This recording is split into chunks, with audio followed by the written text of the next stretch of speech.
السلام علیکم دوستانو، ستړي مشئ. الله دې وکړي چې روغ به وای راته. دوستانو، په نننۍ ویډیو کې الکترونیکي تذکرو بارکي معلومات در کومه. کوم چې تېره ورځ رسما د چپ شوي تذکرو ورکولو لړۍ پیل شوه او ځینې نورو مهمو مسایلو په اړه معلومات در کومه، کوم چې الکترونیکي تذکرو پورې اړه لري. نو هیله لرم چې تر پایه پورې مې ملتیا وکړئ. ښه دوستانو، تېره ورځ ابوظبي سفارت خپلې رسمي فیسبوک پاڼې څخه د چپ شوي الکترونیکي تذکرو ویش په باره کې پوسټ کړی دی، کم چې دوی وایي تر دې مخاله قابوزر برېښنایي تذکرې چاپ شوي او سفارت ته رارسېدلي دي.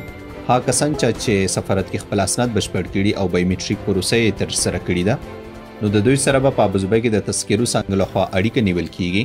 له هغې وروسته کولی شي چې سفارت ته مراجعه وکړي او خپله چاپ شوي تذکره ترلاسه کړي.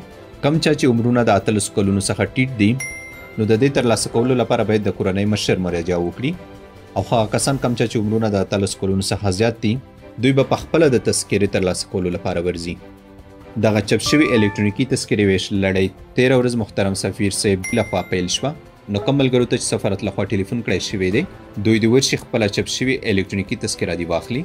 خو کوم چا ته چې ټلیفون نه دی کړی شوی، نو دوی کولی شي چې په دغه شمیره کوم چې تاسو په سکرین باندې ښکاري اړیکه ونیسي.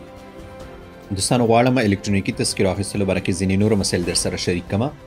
زیات ملګري پوښتنې کوي چې دا لړۍ صرف په ابوظبي سفارت کې شروع ده، دوبۍ کې نه دی شروع. نه دوستانو، تر اوسه پورې دوبۍ کې نه دی شروع، خو امکان لري چې ډېر ژر به په دوبۍ کې هم شروع شي. په الحال صرف ابوظبي سفارت کې شروع شوي ده. کوم ملګري چې غواړي الکترونیکي تذکره واخلي، دوی د اول سفارت ته نه ورځي، اول د انلاین ثبت نام وکړي. که انلاین ثبت نام تاسو پخپله نشئ کوئ، نو خوا کې یو داسې ټایپنګ سنټر ته ورشئ کوم چې خپل وطنوال وي، ولې چې هغه به په دې پروسه باندې ښه پوه شي. هغه باندې انلاین ثبت نام وکړئ. کله چې تاسو انلاین ثبت نام وکړو، نو انتظار شئ ټلیفون ته. تاسو به سفارت لخوا ټلیفون کړی کیږي. کله چې تاسو ټلیفون وکړئ شو، هغې نه پس بس تاسو بایومټریک کیږي چې د بایومټریک پروسه هم مکمله کړئ. د دې نه وروسته ستاسو تذکره چاپ کیږي. کله چې ستاسو تذکره چاپ شوه، نو په ابوظبي کې د تذکرې څانګې لخوا تاسو سره اړیکه نیول کیږي. بیا به ورځئ سفارت ته مراجعه کوئ، خپله چاپ شوي الکترونیکي تذکره به رااخلئ. کوم ملګري چې الکترونیکي تذکرې باره کې پوښتنه لرئ، نو دغه شمیره کومه چې سکرین باندې درته ښکاري، د دې سره اړیکه ونیسئ چې څه پوښتنه تاسو الکترونیکي تذکرې باره کې لرئ، د دوی څخه وپوښتئ. نو ناله دې وکړي چې د معلومات تاسو ته ګټور تمام شوي وي. د نورو داسې معلوماتو لپاره تاسو احمد ټایمز تعقیبوئ. انشاءالله چې زه به هم په وخت خبروم.